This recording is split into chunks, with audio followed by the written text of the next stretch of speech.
I played and watched a ton of stuff this year. Played a lot of old stuff, a lot of new stuff. I watched some movies I've never seen before, and I watched Speed Racer. I don't know why I'm doing it anymore. You don't climb into a T-180 to be a driver. You do it because you're driven. Still the greatest movie of all time. Let's see. That new Guardians of the Galaxy game was okay. Some really fun Final Fantasy gameplay. But man, it had a killer soundtrack. No, I'm not talking about the licensed music. I'm talking about Star-Lord. They literally made an original band and album specifically for this game, and it rocks!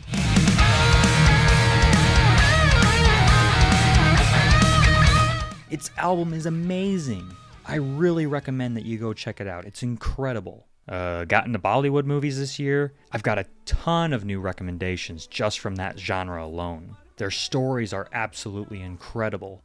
While they're still trying to catch up CGI-wise, they're getting there with American movies. But their stories are absolutely blowing us out of the water. Definitely check out the Bahubali movies, parts 1 and 2. It's a 6-hour epic that was just incredible. Twisted Metal still has some online servers up for the PlayStation 2. Thanks to some help, I got that up and running with game sessions on Saturday nights still going. It's still Twisted Metal though, with it being just as crazy and fun as ever.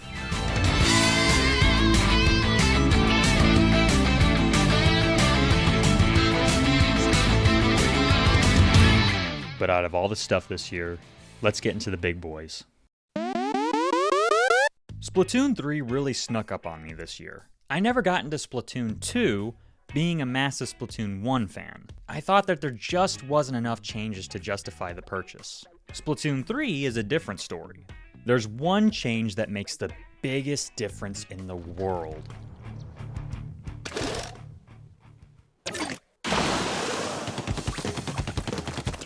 This makes all the difference because there's no more spawn killing. Matches are much more faster paced and feel more even. It's amazing how one change can completely flip the algorithm. Other than that, it's Splatoon. But because I never played Splatoon 2, many things are brand new to me. Some of the weapons and the specials are ones that I've never seen before. All the maps are brand spanking new and are really well designed. There's a new mode called Salmon Run that's a ton of fun, but it gets extremely hard. Splatoon 3 was not a surprisingly good game, because I knew it was going to be good from the start. There's plenty of content here to justify the sequel status and price. And I haven't even touched the story mode yet. And now the movie has been remastered in stunning 4K, high dynamic range, and 9.1 sound. And it's returning to theaters on September 23rd for a limited time. See Avatar the way it was meant to be seen. I thought this was the dumbest idea ever. I'm a big Avatar fan, but when I heard about the re-release of Avatar in movie theaters, I thought the idea was kind of silly. Here's the thing though, I never got to see Avatar when it first released in theaters, nor ever in 3D, so I thought I'd give it a shot. I grabbed my buddy Matt and we both went to the theater, and man, at first I wasn't that impressed. Mostly because the movie starts off with very gray colors and just the human perspectives. Even when they first turned into the avatars, it still wasn't that impressive. But the minute they go into the forest, man, the 3D popped for me. The amount of layers that this movie has to its scenes is incredible. This re-release gave me an appreciation for the film that I never had before, making it one of my favorite cinematic experiences this year.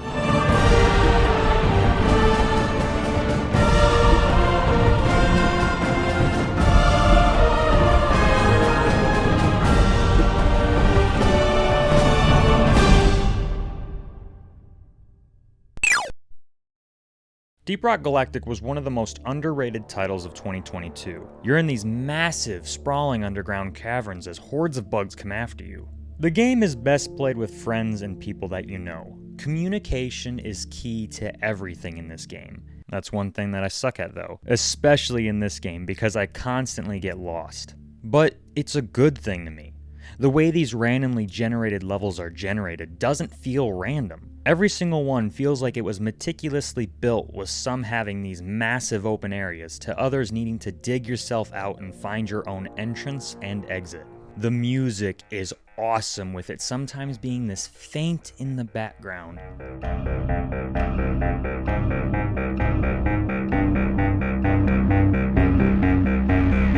to all of a sudden it being a booming score when things get nuts.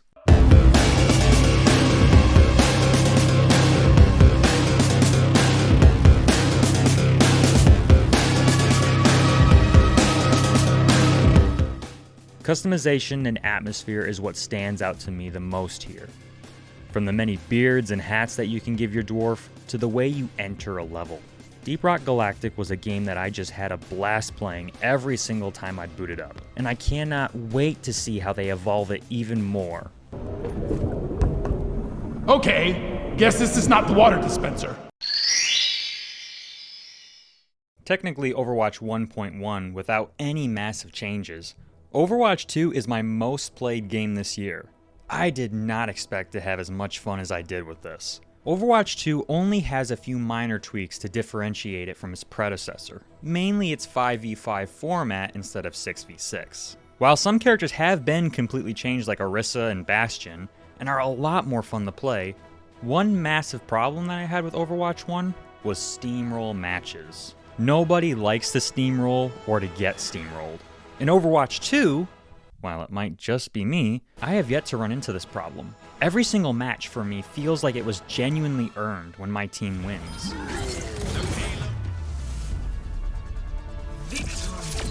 Overwatch 2 is best described as a spruced up update. I think some things like the new heroes being paid and the skins being really so insanely priced, it's a massive slap in the face for anyone who bought Overwatch 1. But man, the gameplay is still so much fun, especially the new characters, Junker Queen being my favorite. She has this knife throw that goes, and when you pull it back, you go, BOP! Ha! Thanks for the heals, mate. Really appreciate it. I'm definitely looking forward to the future of this game, though. If they keep it up with the way they've been doing it with a new hero every 2 months, with new maps, etc., they can keep the hype going easy.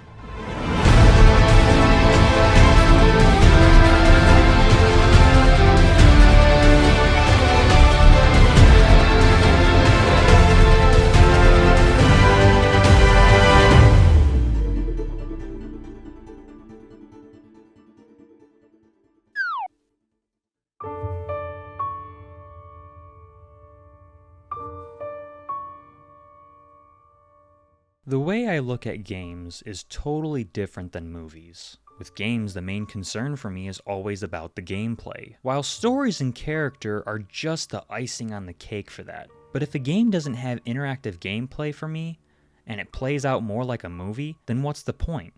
Why not just watch a movie? Gameplay is what grabs me first and foremost. But with this game, the story instantly hooked me. You play as a couple that gets separated on the way to Canada who crash land after some weird power failure. You slowly go through this rugged wasteland of abandoned towns and electrical power plants, barely surviving and on the brink of death almost every second. I will say, while I highly recommend this game, its difficulty, for instance, has one of the most challenging and frustrating starts to a game I've ever experienced. It was probably a good hour and a half before I could even get over this. I just didn't understand what I was doing wrong. But once you actually do get over that beginning bump, you're going to experience one of the most gripping and real stories ever put into a video game. I highly recommend The Long Dark.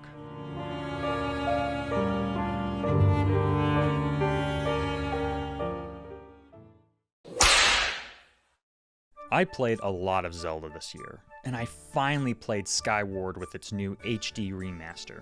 Originally, I tried to play Skyward Sword on the Wii twice. First on the Wii, and second on the Wii U Virtual Console. But the Wii Remote just wasn't as precise as I wanted it to be. I'm usually fine with Wii motion controls, but Skyward just never felt great to me. It felt like it was designed a few console generations early, so I was ecstatic when it was announced for the Switch. Finally, better controls! I pre-ordered it last year, played it for an hour, and didn't touch it till this year. And I'm sorry I didn't play it sooner. Skyward Sword is a masterpiece and a technical achievement for motion controls. It's so cool, the little details with Link's sword. You twist the Joy-Con and Link does a little spin with his sword. You spin the Joy-Con in a circle and you can make this guy dizzy with your sword. Spin both Joy-Cons at the same time and your guy can go... The art style is gorgeous and is still one of my favorite in a video game. While I thought Breath of the Wild felt just a little too washed out, Skyward Sword is a colorful and bright world with a cartoony atmosphere. I just love soaring around the world with my big loft wing.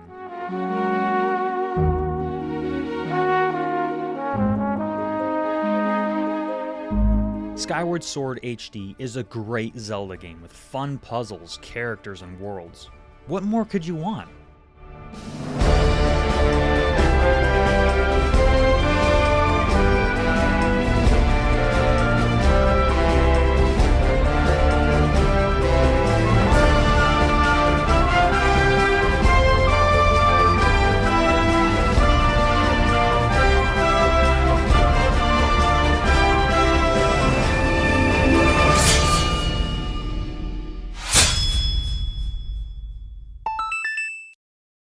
What do you get when you take an SD card and Mario Kart Wii?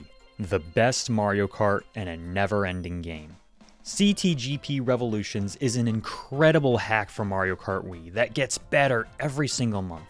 There's constant updates to tracks, visuals, balancing, and adding even more and more courses. Seriously, look at this!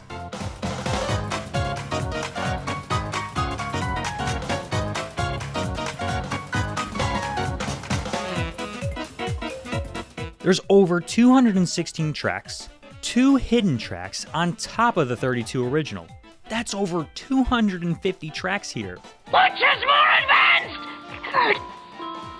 Can you repeat the question? And there's some really bonkers ones, some of which put even Nintendo's Mario Kart 8 tracks to shame.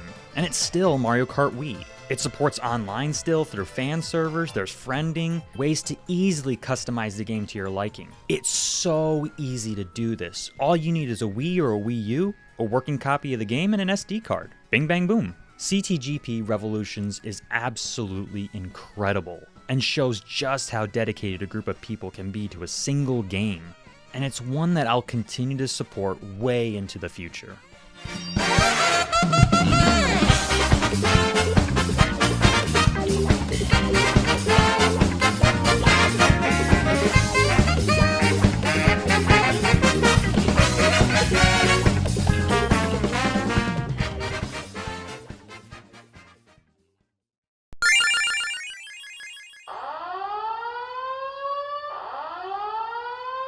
Let me set the stage. I am a massive Teenage Mutant Ninja Turtles fan. Toys, comics, movies, cartoons. But when it comes to their video games lately, it seems like they've been pushed into that kids movie licensed category.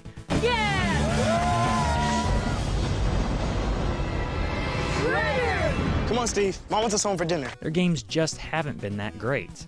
All those days of great Ninja Turtles games have all been but a forgotten memory. Until...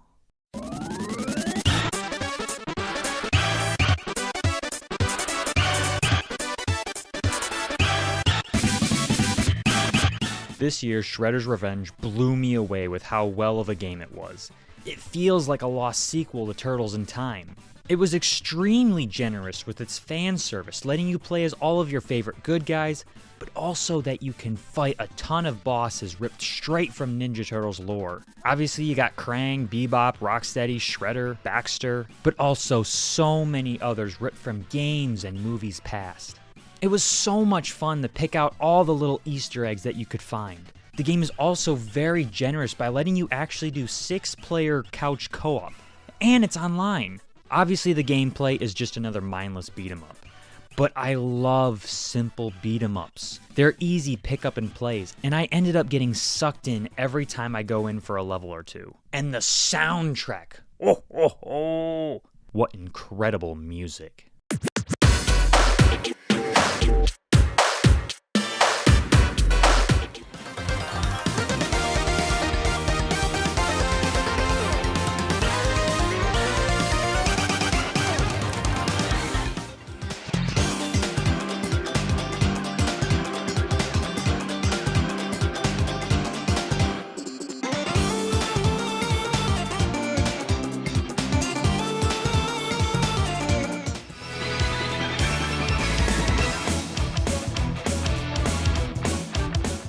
Shredder's Revenge is not the biggest game of the year, but it's the one that I had the most fun with.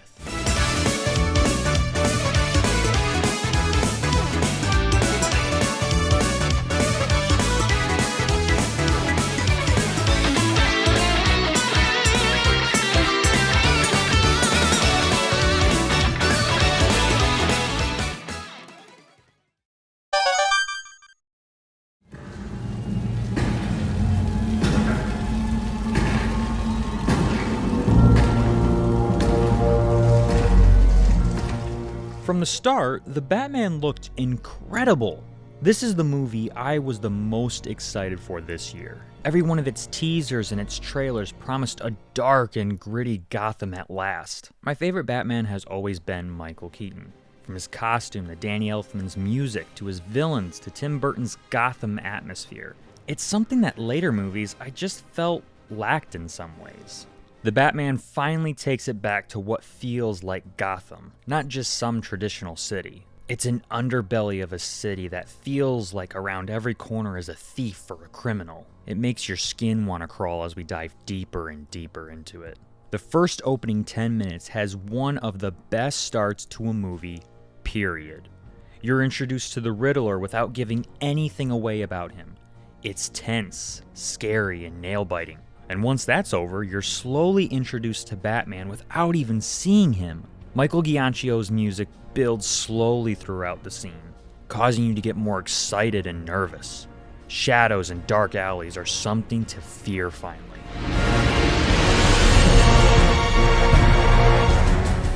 The Batman is a movie that gave me what I wanted with a Batman story. A movie focusing on Batman and making it a mystery detective story. Batman is great with action, don't get me wrong, but he's at his best with the more thoughtful and slower moments. I appreciated that this movie took its time and was a well thought out story with incredible music. I just can't wait to see what they do next.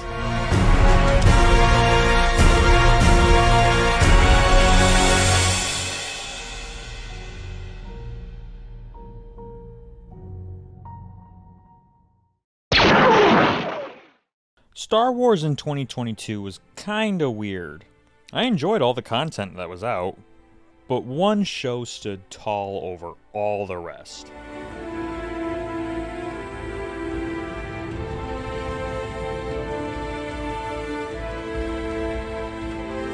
Andor was a surprise to be sure, but a welcome one. It's a thoughtful and slow character portrayal of a desperate man on the run. It takes so many characters that you think you know and completely flips the perspective. Think Mon Mothma is a calm, collective leader? Well, to get to that point, she originally was a desperate and nervous individual, willing to sacrifice everything to get what she wants. Delving deeper into her character and showing more about her personal life. Genevieve O'Reilly was definitely a major highlight in this show. There's so many characters in this that are so memorable. Skarsgård's character wanting to start and help with the rebels, but sacrifices so much of his personal life. Probably the most standout performance here is Andy Serkis. He's incredible in it. His character starts out as a hardened and brash leader, but slowly breaks down into a quiet follower. What? What did he say? Can't swim! Andor is a story about how one man's actions can start a tidal wave of troubles for others. Get up! Get him up! Get him up! It's dark, dirty, and sad. This is not a show that's uplifting. It takes place during a time where the Empire is ruling hard, killing and arresting whoever they want. And what I love about that is the Empire here is smart. They're not bumbling idiots. We're shown how they plan, move, and destroy things. They're not something to take lightly here. They're something to fear and hate.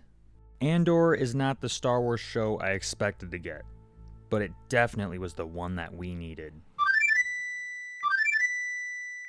I had no expectations going into The Way of Water. It's not that I didn't care about the film or wanted it to fail. Remember, I'm a massive Avatar fan. But I just wasn't sure about what to expect from this film. So because of that, I kept my excitement levels low. I just didn't want to be disappointed if it came out bad. And what can I say? The wait was well worth it.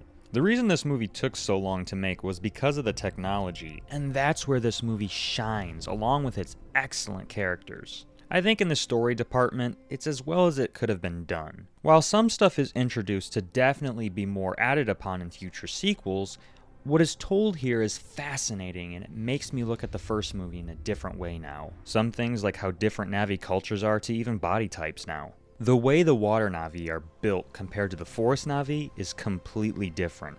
Their tails and their arms are more adapted to the ocean environment. Their mounts are the same way. Instead of those big bird lizard things, it's these winged garfish. And that's one thing that excels in this movie is the water creatures and their designs. It's something that was very exciting to see what crazy animals would show up next. The characters throughout the film are actually really fun too, from the new water tribe Na'vi to Jake Sully's kids. Every single one has a purpose in this movie.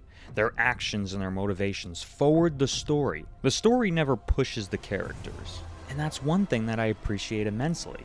And while there are some things that I would have moved around or changed, the last hour and a half is non-stop action. James Cameron, I don't know what that man does, but him and water scenes just go hand in hand. Seriously, if maybe the beginning half wasn't working for you, the ending is absolutely incredible. The cinematography, the score, the expressions they were able to capture make the end memorable, heartbreaking, and worth the wait. Everything that the movie sets up is paid off somehow. The Way of the Water isn't a perfect movie, but it definitely was worth the wait in so many different ways. And if you haven't seen it yet, go see it while you can on the big screen. You will not regret it.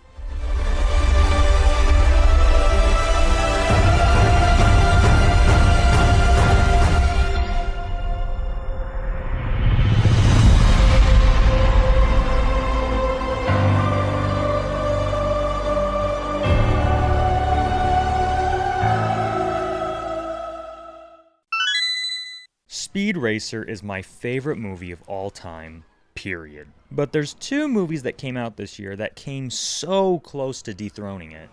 His exploits are legendary, and he's considered to be one of the finest pilots this program has ever produced. I give you Captain Pete Mitchell. Call sign, Maverick.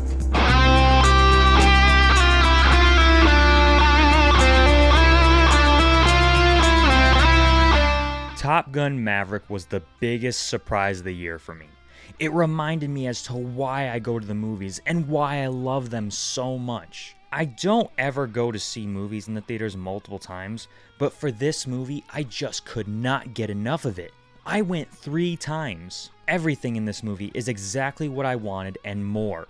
Maverick, despite being older, is still the best pilot and the main character. This is by far Tom Cruise's best role that he's done. His acting and the way that his character was handled is still mind-blowing. They could have taken the way that multiple movies have been done lately, where the older character that we all love is just a grouch and isn't the one to inspire people. Rather, it's the newer generation that nobody cares about. Maverick takes the complete opposite approach, where he's still a cocky individual, but is still extremely likable. He's the one to inspire the new generation of fighter pilots. Good morning, aviators.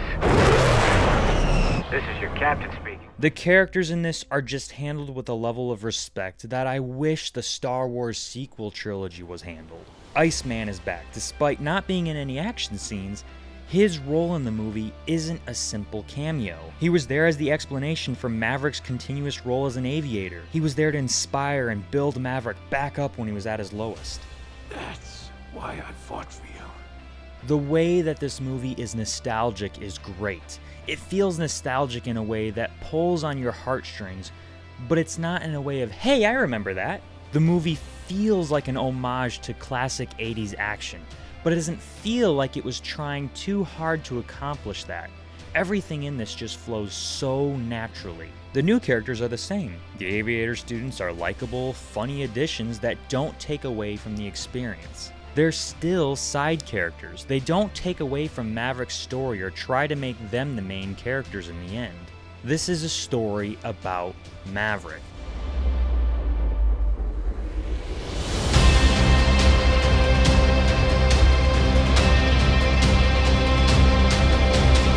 Top Gun Maverick is a movie that deserved every dollar it made.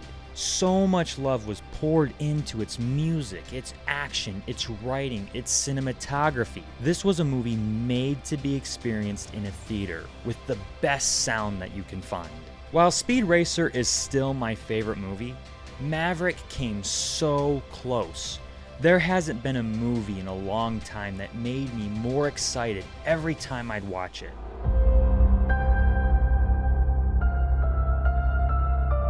It would be my #1 pick of the year, if it wasn't for the real #1. It's high noon.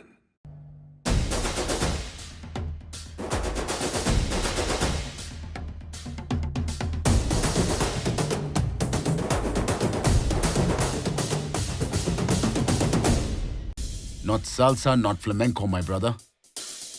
Do you know Desi Nach? What's Desi Nach?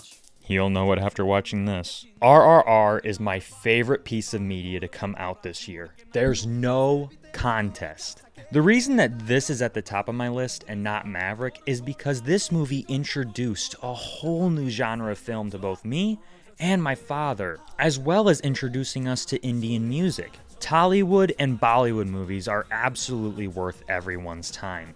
They are immensely different from American movies, with every single one being a musical almost. Their action scenes being more of this over-the-top comic book movie than the more grounded and realistic action of American. RRR made me fall in love with Indian culture, filmmaking, and music. There are so many good Bollywood and Tollywood movies, from Pushpa to Bahubali Parts 1 and 2. Their stories are absolutely incredible. But for this year, RRR took the cake. It was such a tightly wound story.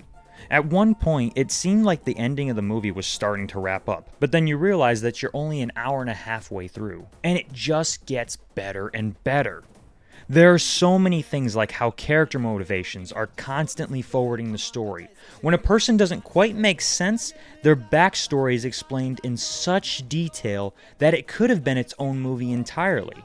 Music plays a huge role in Bollywood and Tollywood movies, where a lot of characters form their friendships and romances through the musical parts of the film. RRR is no different, but you'll be humming a ton of the songs long after you've finished it.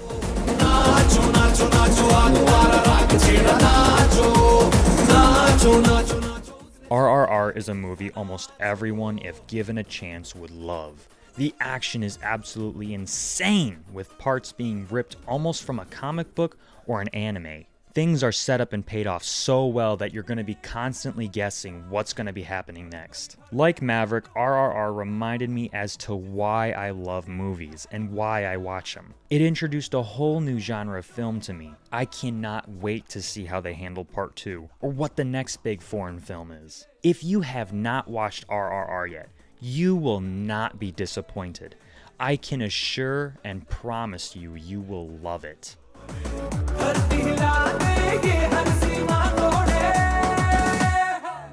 2022 brought a lot of terrible, awful movies and video games. But when there was a good movie or game, it was great. I cannot wait to see what 2023 brings us. Morbius 2!